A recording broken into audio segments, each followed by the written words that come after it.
seslerdir sevinir insan. Gagavuzlar konuşur böyle her zaman.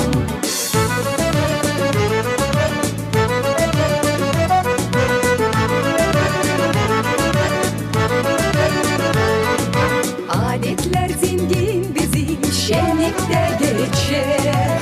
Donaklı sofralarda ikramlar olur. İnsanlar bize karşı oynarlar bile.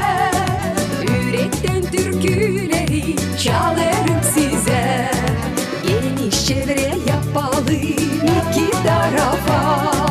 Kol kola tutunalım bizim konuşta. Ne yüksek seslerdir sevinir insan. Gagavuzlar konuşur böyle her zaman.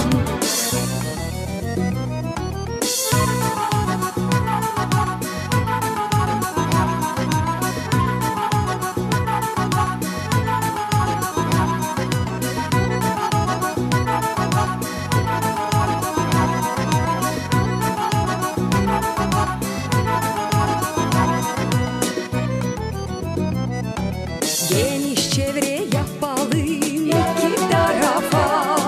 Kol kola tutunalım bizim konuşta. Ne yüksek sesler öter sevinir insan. Gagavuzlar konuşur böyle her zaman. Geniş çevre yapalım iki tarafa. Kol kola tutunalım bizim konuşta. Ne yüksek sesler öder sevinir insan. Gagavuzlar konuşur böyle her zaman.